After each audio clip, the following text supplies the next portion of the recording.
자, 오늘은 그리스도의 고난을 기념하는 고난주간이 시작하는 날입니다. 그래서 오늘 우리에게 주어진 본문을 통해서 그리스도께서 왜 고난을 당하셨는지, 그리고 도대체 누구를 위해서 고난을 당하셨는지 생각해 보고자 합니다. 자, 오늘 본문은 예수님이 그동안 사역하셨던 유대 땅을 떠나 북쪽에 자리하는 갈릴리로 가셔야만 되었던 이유를 설명하면서 시작을 합니다. 우리는 이미 요한복음 3장에서 보았듯이 유대 땅에서 예수님의 사역과 인기가 정점에 달았다는 것을 봤습니다. 그의 인기는 이미 세례 요한의 인기를 앞질렀죠. 세례 요한에게 몰렸던 사람들이 예수에게 몰리면서 그 그리스도의 세력이 점점 커져만 갔습니다. 이런 사실을 세례 요한을 의심스러운 눈으로 주시했던 이 바리새인들이 몰랐을 리가 없었습니다. 예수님은 세례 요한의 제자들의 질투에서 나오는 견제를 이미 알고 있었던 데다가 인기가 치솟고 있는 자신이 바리새인들의 표적이 되었다는 것을 아셨습니다. 그래서 예수님은 유대 땅의 절정의 인기를 뒤로하고 북쪽에 위치한 갈릴리, 그 이스라엘의 변두리입니다. 변방이죠. 그곳으로 가시고자 결정을 합니다. 그것은 아직 자신의 때가, 즉 하나님의 뜻이죠. 그리스도의 죽음을 뜻하는 겁니다. 자신의 때가 이르지 않았기에 바리새인들의 유혹으로부터 불필요한 마찰을 피하기 위한 것이었습니다. 또한 자신이 유대 땅을 떠나는 곳으로 현재 세례 요한의 사역과 자신의 사역이 대립적 분위기를 갖는 것을 하나님은 주님은 원치 않았다는 겁니다. 그것을 피하기 원하셨다는 거죠. 그렇습니다. 예수님은 하나님의 때를 위해 지금 자신의 눈앞에 펼쳐져 있는 그 인기와 자신의 점점 세력이 확장되는 자신의 사역을 내려놓은 거예요. 그에게 중요한 것은 자신의 인기와 자신의 세력이 아니라 그에게 중요한 것은 하나님의 뜻이었기 때문에 그렇습니다. 그리고 세례 요한보다 더 큰 이임에도 불구하고 그는 그가 낮아지기를 기대했던 것이 아니라 내가 낮아지기를 바랬다라는 것입니다. 이게 바로 그리스도가 보이신 겸손이에요. 오늘 설교 주제가 이 중요한 맥락으로 흘러갑니다. 왜요? 십자가의 기초는 바로 그리스도의 겸손이었기 때문에 그래요. 그 당시 유대인 여행자들이죠. 이들이 남유다에서 북쪽에 위치한 갈릴리로 가기 위해서는 그 중간에 위치한 사마리아를 통과해야만 됐습니다. 따라서 예수님도 이런 지리적인 이유로도 사마리아를 통과하지 않을 수가 없었어요. 다른 한 가지의 대안이 있다면 그 당시 매우 스스로가 경건하다, 스스로가 엄격하다라고 생각하는 유대인들이 택한 노선입니다. 그들은 사마리아 땅을 상당히 종교적으로 혐오스럽게 여겼습니다. 불결하게 여겼던 거죠. 그래서 그 땅을 밟는 것이 율법으로서는 합당하지 않다, 그렇게 생각을 했어요. 그래서 그들은 남유다 땅에서 북쪽에는 갈릴리로 가기 위해서는 요단강 동편을 건넙니다. 그리고 이방 땅을 걸쳐서 다시 요단강 서편으로 가서 갈릴리로 가는 굉장히 먼 노선을 택했다라는 것이죠. 그런데 이 거룩하신 예수님이 4절에 갈릴리로 가실새 사마리아를 통과하여야 하겠는지라 he had to, have to 이런 얘기죠. 즉 사마리아를 통과해야만 했다라고 말한 겁니다. 이것은 예수가 지리적으로 어쩔 수 없이 사마리아를 통과했다라는 의미가 아닙니다. 이것은 사마리아를 통과해야만 했던 하나님의 뜻에 복종한 결과였다라는 겁니다. 그 하나님의 섭리에 그는 그렇게 순종해야만 됐다라는 것이죠. 굳이 그렇게 갈 필요가 없는데 예수님은 사마리아를 통과해야 된다는 하나님의 뜻에 그렇게 순종해야만 됐다라는 뜻이 된다는 겁니다. 왜 성경 기자는 오늘 요한복음 사도 요한이죠. 이것을 굳이 왜 밝혔을까요? 도대체 예수가 먼 거리로 돌아가지 않고 사마리아를 통과한 것이 뭘 대단하게 복음서 기자는 굳이 이것을 기록했을까요? 우리가 이것을 알아야지만이 오늘 본문 전체가 의도하는 교훈을 알 수 있어요. 그 이유는 사마리아와 유대인들 간의 반감 때문입니다. 이 둘 사이의 갈등과 반감은요, 역사적으로 깊은 골을 형성하고 있었습니다. 솔로몬 왕이 왕에 즉위한 이후에 솔로몬 왕 이후죠. 솔로몬 왕의 아들 르호보암이 왕위에 즉위한 이후에 이스라엘은 남유다와 북이스라엘로 나뉘어집니다. 남쪽은 예루살렘을 수도로 정하고 북이스라엘은 사마리아를 수도로 정합니다. 그 이후 사마리아는 북이스라엘 전체를 가리키는 이름으로 사용되었어요. 이 두 왕국의 역사는 대부분이 대립이었습니다. 특별히 남유다 입장에서는요, 비록 혈통적으로는 같은 유대인이라 할지라도 혈통적으로는 하나님의 택한 백성이라고 그들을 주장하고 있지만 그들은 하나님이 아닌 금송아지를 지어서 거기에 예배하는 이 북이스라엘을 탐탁치 않게 여겼을 것이 뻔해요. 그러던 중이죠. 주전 722년경 사마리아가 아수르에 의해서 완전히 멸망합니다.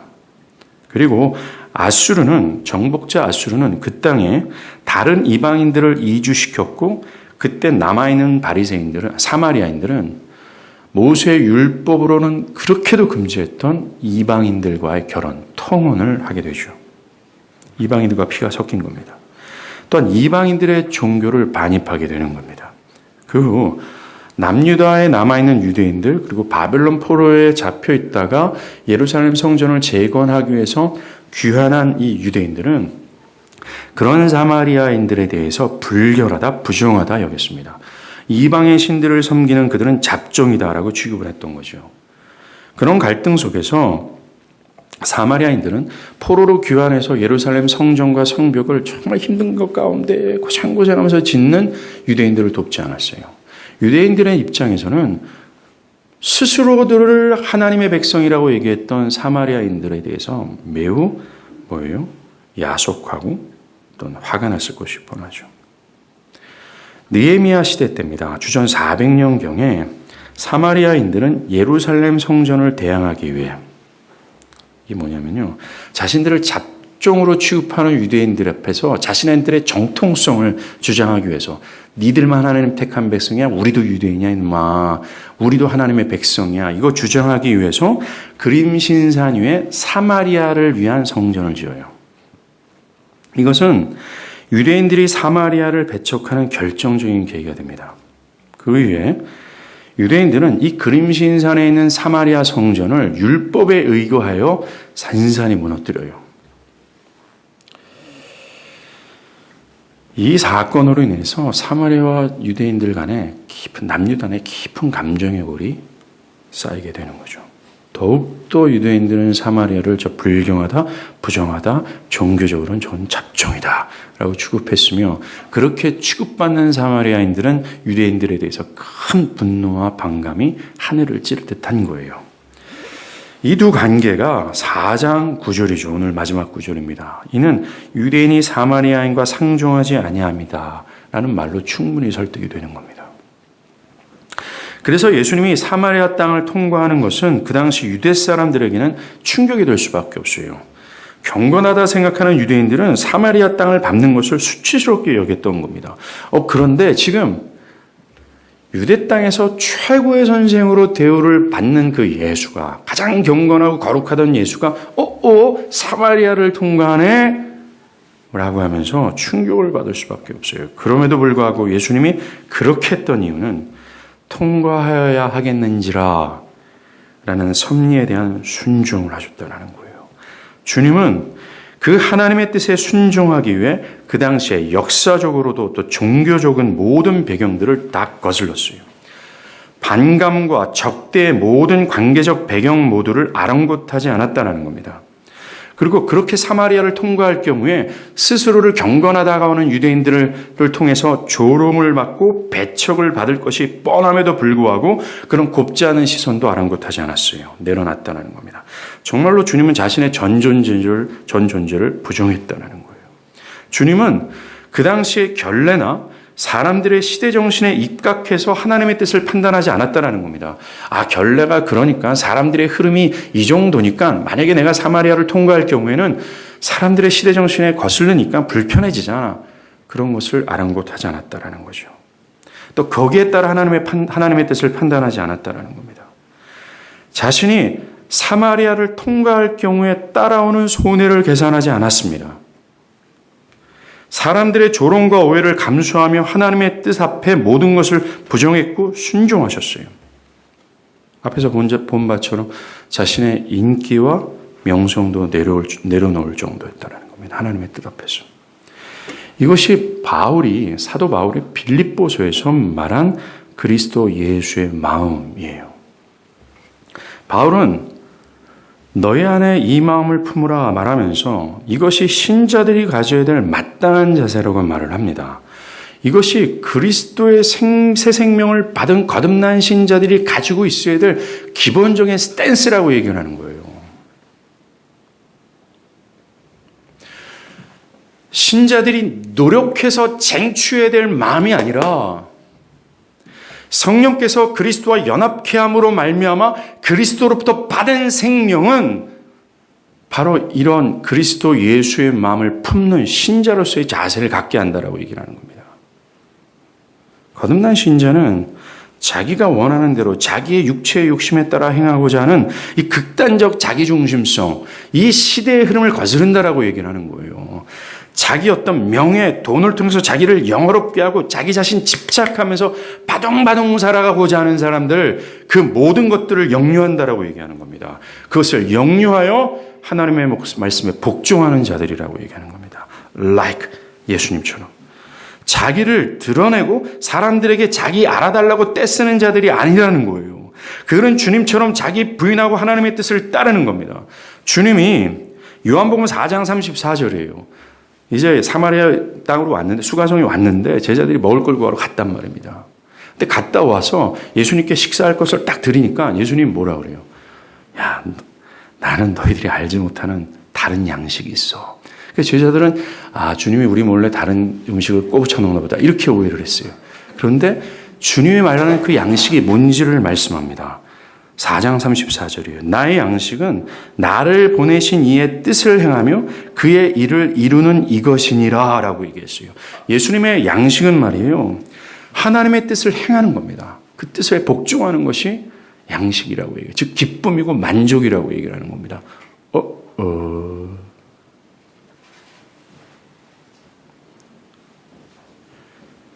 그리고 그 일이 온전히 이루어지는 것이 예수님에게는 안 먹어도 배부른 만족이야 라고 말씀하시는 거예요. 사랑하는 여러분, 거듭난 신자들의 만족과 기쁨이 바로 이거예요. 거듭난 신자들이 배부르고 배불러서 만족하고 기뻐하는 것은 하나님의 말씀에 궁극적으로 복종하는 겁니다. 자기를 부인하고 말이죠. 거듭난 신자들은 자기가 원하는 그 소정의 목적을 성취할 때 어떤 것을 기뻐하고 만족하지 못해요. 그것을 능히 기뻐하지만 그것으로는 충분성을 느끼지 못한다라고 얘기하는 겁니다. 거듭난 신자는 주님처럼 자기 명성 내려놓고 내가 이것 따라갈 경우에 소래가 뒤따르는 걸 뻔히 암에도 불구하고 사마리아를 통과하는 것이 그들에게 만족이고 기쁨이라고 얘기하고 있다는 거예요.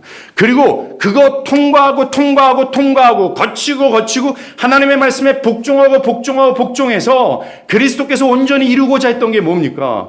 그리스도의 죽음이었어요. 그것이 나에겐 배부름이다라고 얘기하는 겁니다.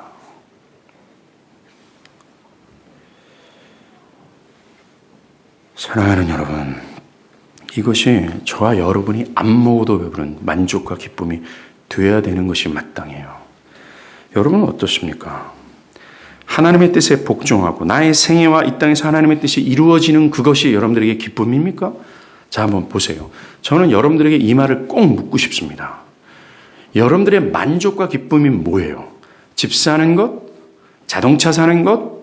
이쁜 여자랑 결혼하는 것? 나의 자녀가 하늘 높을 줄 모르고 명성을 얻는 것? 그렇게 하나님의 은혜로 그렇게 이루어졌다 해도 여러분은 모자람을 느끼고 뭔가 결핍을 느껴요. 여러분들에게 만족과 기쁨은 하나님의 뜻에 나의 모든 것을 복종함으로 말미암아 그분이 높임받는 것, 그것이 만족이 돼야 되기 때문에 그렇습니다. 정말 여러분들은 그리스도의 뜻을 따르기 위해서 그것을 부정하면서 나의 모든 것을 부정하고 조롱이 뒤따르고 피곤이 몰려오는 것을 감수하면서까지 따르는 것이 기쁨이며 만족입니까?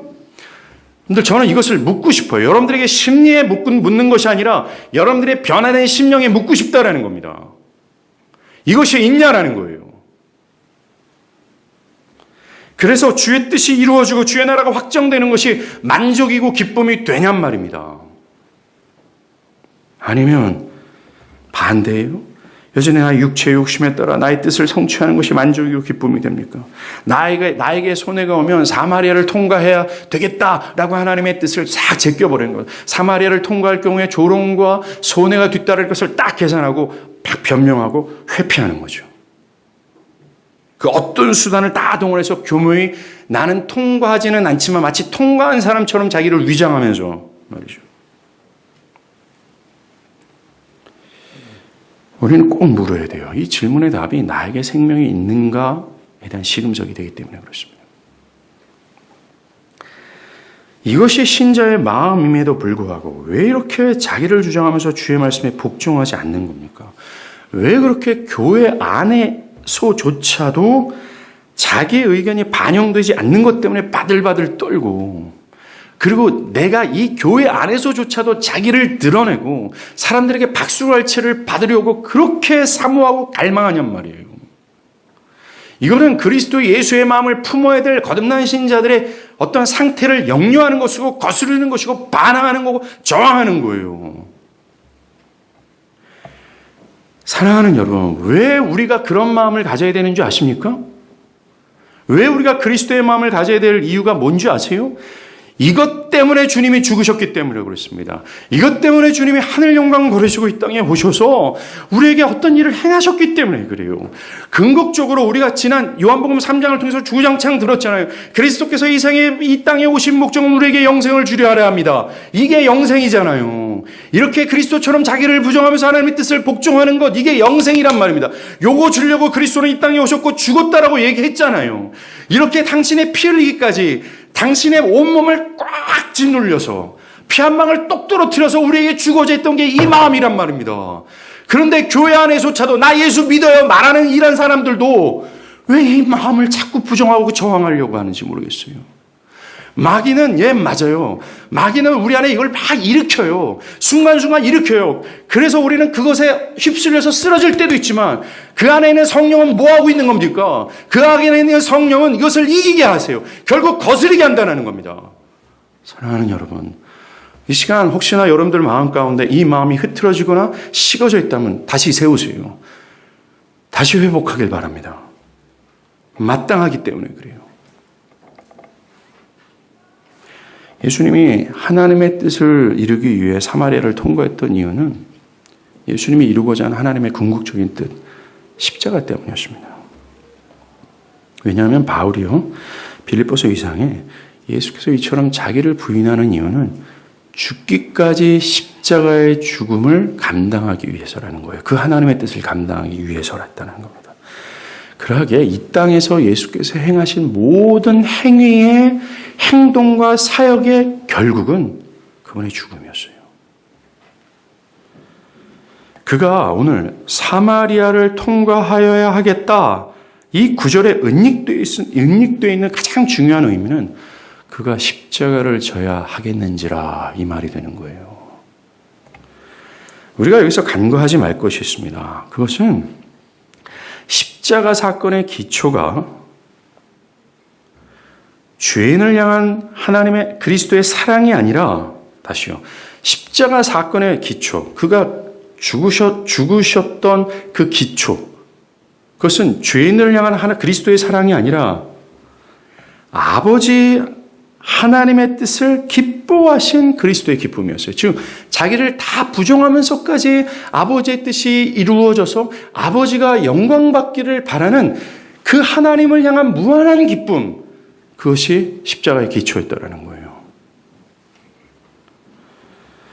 십자가는 아버지 하나님을 그 무엇보다 기뻐하시는 예수님의 열망이 먼저입니다. 자기를 부정하면서까지 하나님을 영화롭게 하고 싶었던 그의 갈망이 기초였다라는 거예요. 십자가 전날 밤 예수님은 하나님께 이렇게 기도합니다. 요한복음 17장 4절이에요. 아버지께서 내게 하라고 주신 일을, 이 일이 뭡니까? 십자가의 죽음 아니에요? 그 십자가의 죽음을 이루라고 하신 그 일을 내가 이루어 아버지를 이 세상에서 영화롭게 하였사오니라고 얘기해요.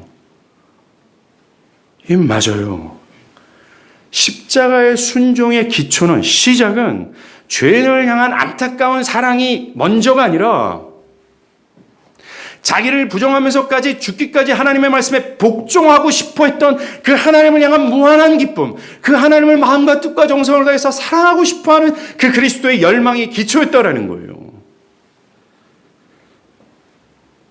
그 하나님에 대한 기쁨, 이것이 우리가 주는 교훈이 있잖아요. 뭡니까?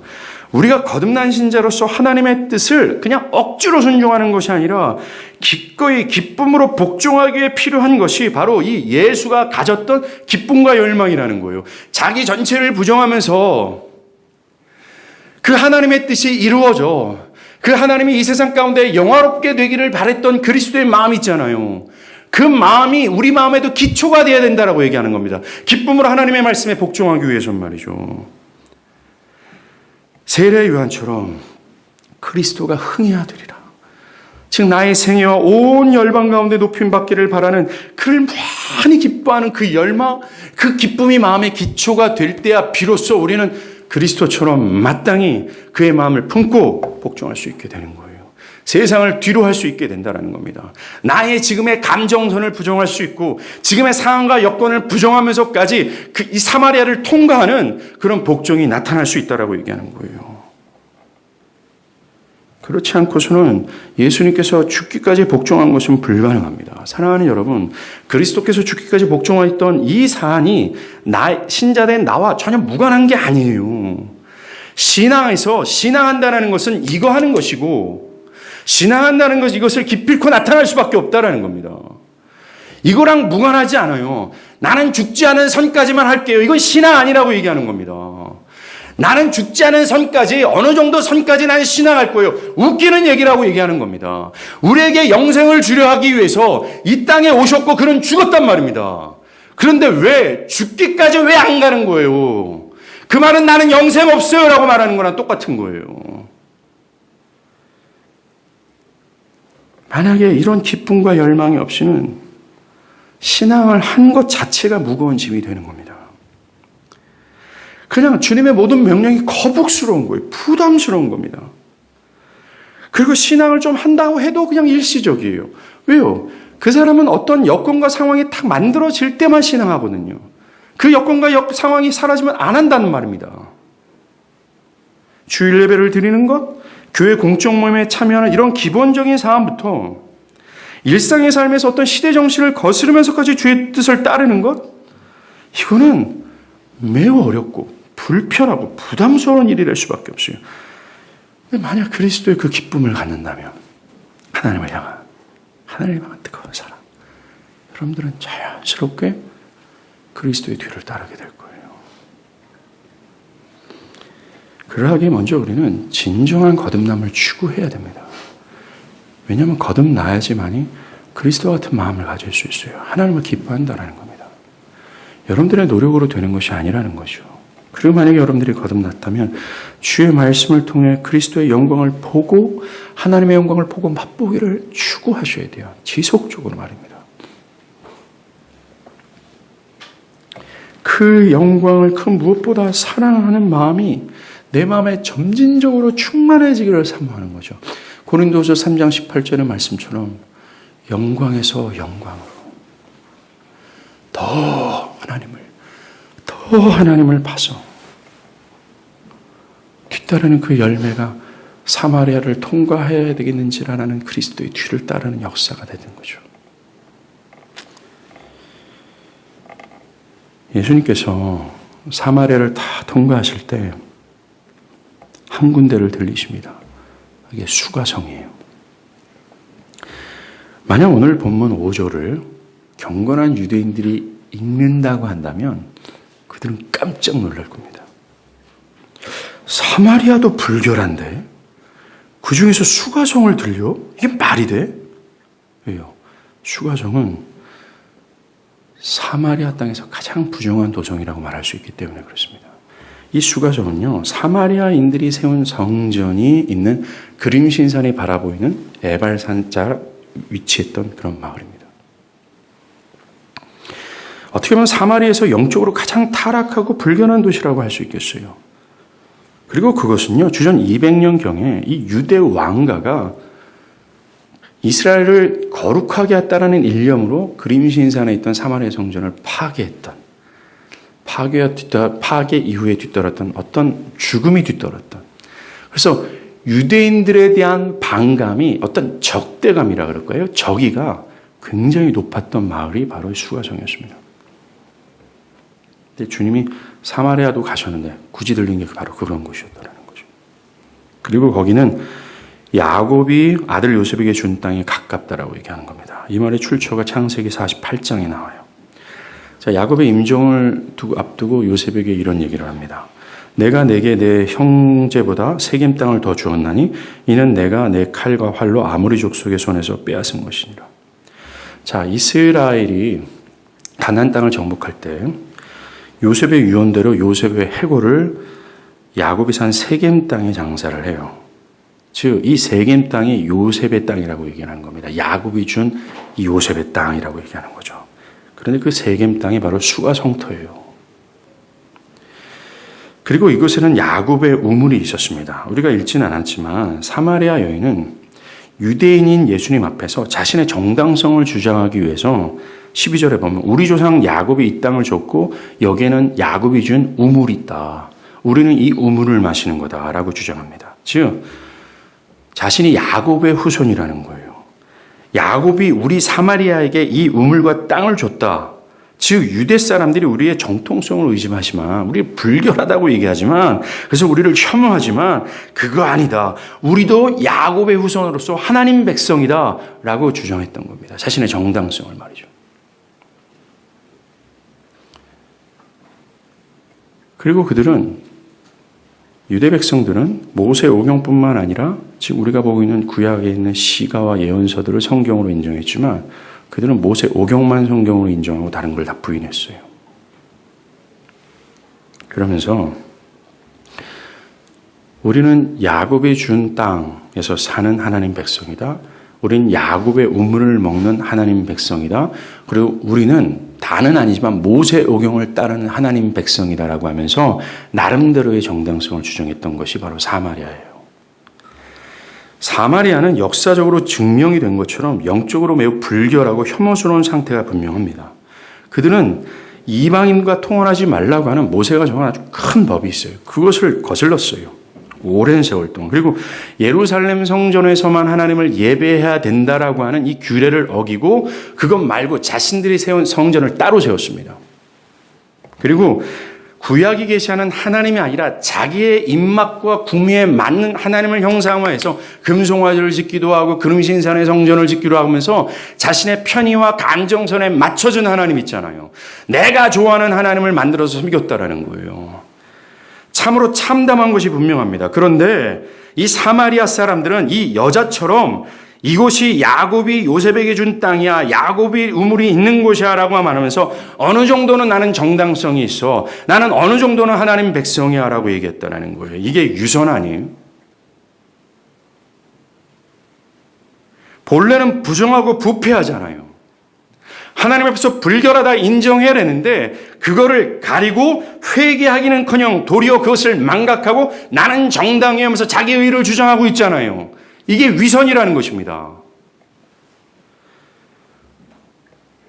어떻게 해서든지 자신의 부정함과 불결함을 이 야곱의 우물, 역사에서 주었던 야곱의 땅으로 상쇄해서 나 의롭다 주장하고 싶어하는 거예요. 이게 사마리아예요. 그런데 사랑하는 여러분, 이 사마리아가 이런 위선자들이 올 인류 전체라는 걸 아십니까? 본래 모든 인류는 먼지에 불과했잖아요. 스스로는 존재할 수 없고 존재하기 위해서는 하나님을 의존해야 된단 말입니다. 그런데 그것도 모르고 자신을 하나님으로 주장하는 거예요. 그래서 자기가 스스로가 재판관돼서 자기를 판단하고 자기의 삶을 스스로가 통치하는 겁니다. 먼지가 망각하는 거죠. 그리고 허물과 죄로 죽어서 하나님을 향하려 하지도 않고 하나님을 향하지도 않는 상태에 있음에도 불구하고 자기를 어떻게 하든지 주장하려고 하는 게 모든 인류예요. 위선입니다. 심지어 교회 안에 있는 위선자들을 한번 보세요. 하나님의 법을 밥 먹듯 어기고 성경에서 계시되는 하나님을 섬기는 것이 아니라 내 입맛에 맞춰진 하나님을 형성해서 자기 견해로 만든 기독교 신앙을 형상화해서 그것 따르고 그거 섬기면서 나름대로 그거 섬기는 걸 상쇄시켜서 자기의 정당성을 주장하잖아요, 사람들은. 마치 사마리아 사람들이 자기의 불교로 부정한데 야곱 몸으로 있다, 나는 야곱이 준 땅에 산다라는 것을 그거 가지고 상쇄시켜서 자기의 정당성을 주장하는 것처럼 똑같아요. 하나님 보시기에 불결한 신앙의 행태와 불결한 내면을 갖고 있음에도 불구하고 나 나름대로 주일 성수하고 나 나름대로 헌금 생활하고 어느 정도는 충성 봉사하는 거 요것 가지고 자기의 의를 주장하는 이게 교회 안에 있는 유선자들이에요. 그런데 오늘 본문에 예수님께서 가신 곳이 바로 여기입니다. 위선의 사마리아. 그 중에서도 가장 위선적이고 부정하고 불결한 수가성을 간 거예요. 이것이 결론부터 말씀드리면 이것이 전하고자 하는 메시지가 뭡니까? 그리스도가 그만큼 사랑이라는 겁니다. 그리고 내가 사마리아고 내가 수아성과 같은 위선자의 불결한 존재라는 사실을 절절히 깨닫고 있는 사람들은 이미 그리스도의 사랑이 넘치도록 그에게 부어지고 있으며 분명히 그에게는 그리스도가 찾아오실 거라는 성경의 분명한 메시지가 있는 거예요. 예수님은 바리새인과 같은 인간들에게 안 갔어요. 남유다를 고개를 돌리고 가장 불결하고 가장 위선자라고 취급받고 그 위선이 폭로당했던 부끄러워했던 사마리아에게 주님은 찾아갔어요. 여러분들이 만약에 그렇다면 주님은 찾아올 거예요. 근데 문제는 주님이 여러분들에게 찾아오지 못하는 이유는 내가 사마리아고 내가 수가성 여인인 줄을 모른다라는 겁니다. 그리고 아까 수가성은 주전 200년경에 유대 왕가로 인해서 부서졌잖아요. 아픈 기억이 있습니다. 그래서 때문에 이 수가성 사람들은 유대인들에 대한 적의가 굉장히 심했어요. 그런데 주님이 유대인인데 그곳에 간 겁니다. 똑같아요. 그렇게 적개심이 많은 곳에 주님이 찾아간 것처럼 하늘 영광 버리고 이 땅에 오신 주님은 당신에게 적의적 태도를 갖고 있는 세상을 향해 오셨다라는 겁니다.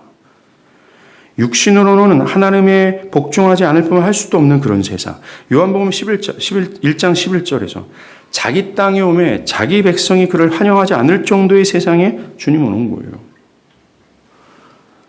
사랑하는 여러분, 예수님이 사마리아로 갔어요. 그 다음에 수가성으로도 갔어요. 이게 보여주고자 하는 게 뭐예요? 불결하고 적의적인 그곳에 간 예수는 똑같아요. 하늘 영광 버리시고 이 땅에 오신 게 부정한 이 땅이고, 그러니까 적의적인 태도를 갖고 있는 세상에 오셨다라고 얘기하는 겁니다. 두 가지, 아까 첫 번째 기억할 건 그리스도가 그렇게 하신 것은 하나님을 향한 무한한 기쁨, 자기를 다 부정하면서까지 하나님의 뜻을 성취하는 것이 자기에게 만족의 기쁨이기 때문이며, 두 번째는 사랑이었다는 겁니다.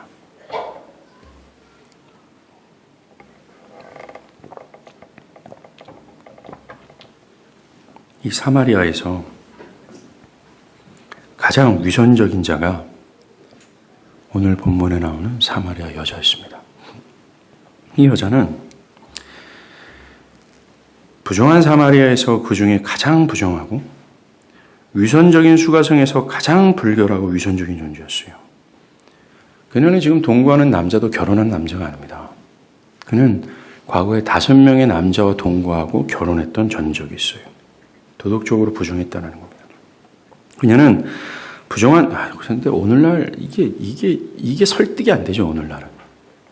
그게 왜 부정하냐고 따지고 드는 게 오늘날 사람들의 견해 아닙니까? 도리어 젊은 사람들은요, 이 사마리아 여인을 그 어떤 여자가 성공한 여자처럼 취급합니다. 이 정도 능력이 있나? 남자를 5명이나 가르칠 수 있는. 이런 사회적 통념과 견해 속에서 정말 성경의 의미가 드러내는 게 얼마나 힘든 시대인지를 모르겠어요. 낙태죄가 통과가 되는 것처럼 말이죠. 즉 여러분들의 갖고 있는 견해와 사회적 통념, 물들어 있는 사회적 통념으로는 이 성경에 삐죽고 들어갈 틈이 없는 겁니다. 그래서 더 하나님의 능력이 필요해요. 더 하나님이 해주셔야 된다는 겁니다. 이 여자가 얼마큼 부정했냐면 지금 가장 부정하다, 불결하다, 가장 위선적이다 하는 이 수가성 사람들이 손가락질 정도였다는 겁니다. 그래서 이 부정한 수가성 사람들의 눈을 피해서 가장 뜨거운 시간, 혼자 물길로 온 거예요. 사람들의 눈을 피하기 위해서. 그리고 이 여자가 예수님과 대화하는 대화 내용을 쭉 보잖아요. 자신이 부정하다고 생각하지 않습니다. 자기의 정당성을 주장해요. 그리고 대화의 내용을 들어보면요. 이 유대인 예수님 앞에 상당히 어떤 높은 자세를 취하면서 대화를 내놓는 것을 볼 수 있어요. 사랑하는 여러분, 우리가 하나님께 예배하는 이 시간에도 우리는 그러한 태도를 가질 수 있다는 거예요. 이 여자와 같은. 이게 얼마나 어리석은 모습이에요.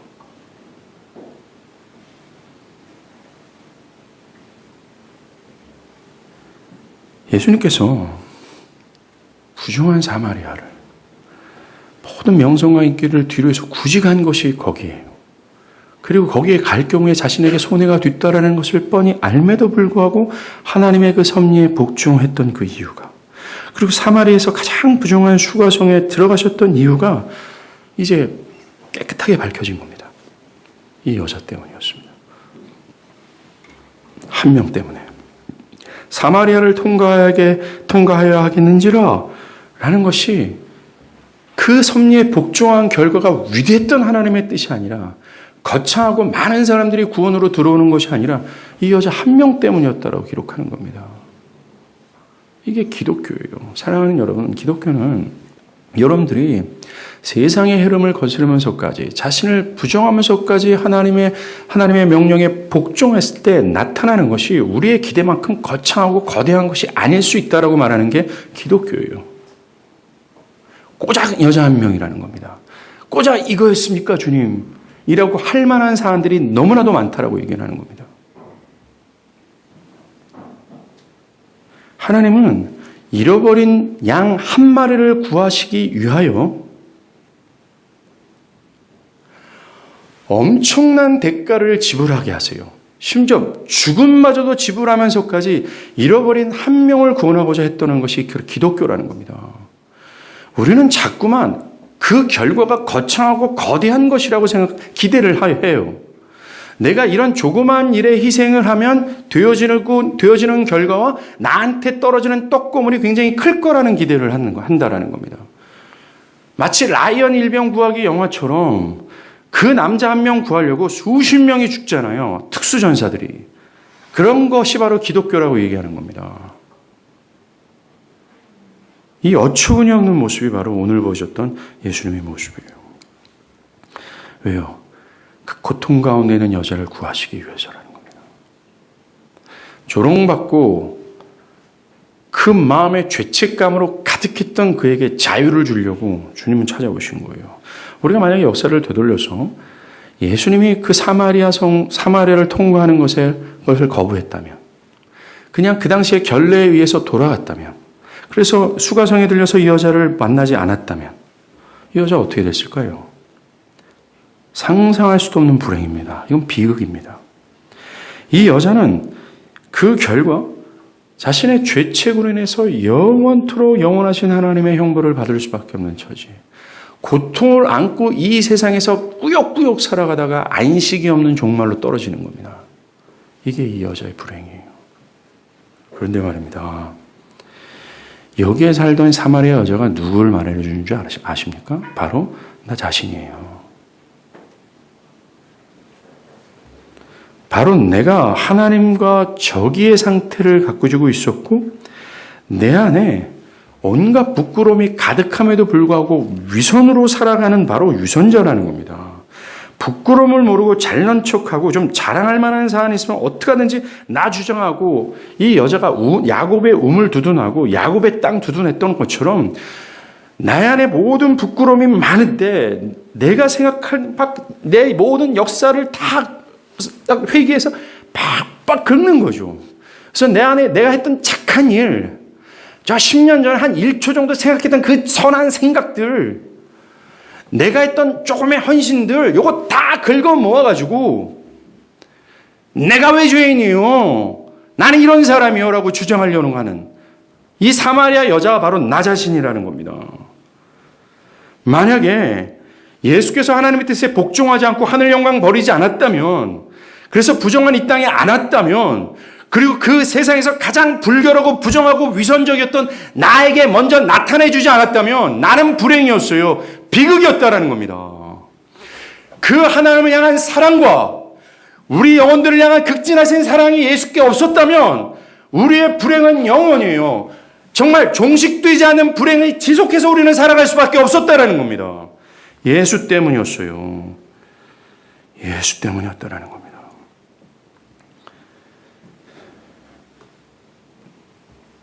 사랑하는 여러분, 예수께서 사마리아를 통과한 것은 어떻게 보면 이 율법을 어기는 셈이 될 수도 있습니다.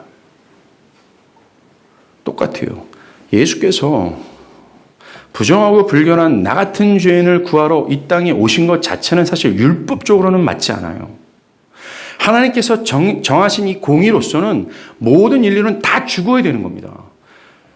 여러분들, 제가 복음교실 할 때 여러 차례 얘기하잖아요. 여러분들의 집 재산을 어떤 놈이 사기쳤어요. 그래서 다 갖고 갔어요. 내 아내를 겁탈했단 말입니다. 내 자녀를 때렸어요. 그 연수 같은 놈을 향해서 나타나야 될 공의가 뭐예요? 그놈 벌 받아야 되는 겁니다.